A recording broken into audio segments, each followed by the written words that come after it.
sadness, anger, pain, fear, death.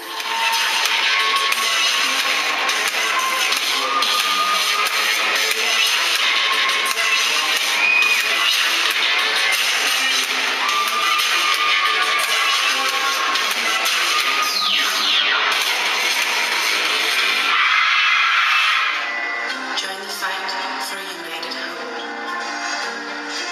Det vi skal til verdensmesterskabet er, at vi har vundet Danmarksmesterskabet, og så derigennem har vi kvalificeret os til Europamesterskabet og verdensmesterskabet. We are the champions, my friend.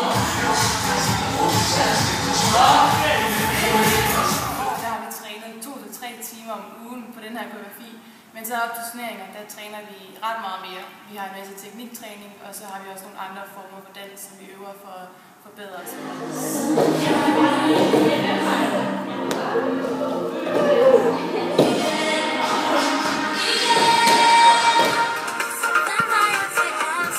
Grunden til, at vi stiller op til den her konkurrence, er fordi vi er et hold, hvor der er mange studerende på, og vi skal til VM, og det koster mange penge for busture, hotel og så videre. Så derfor skal I stemme på os!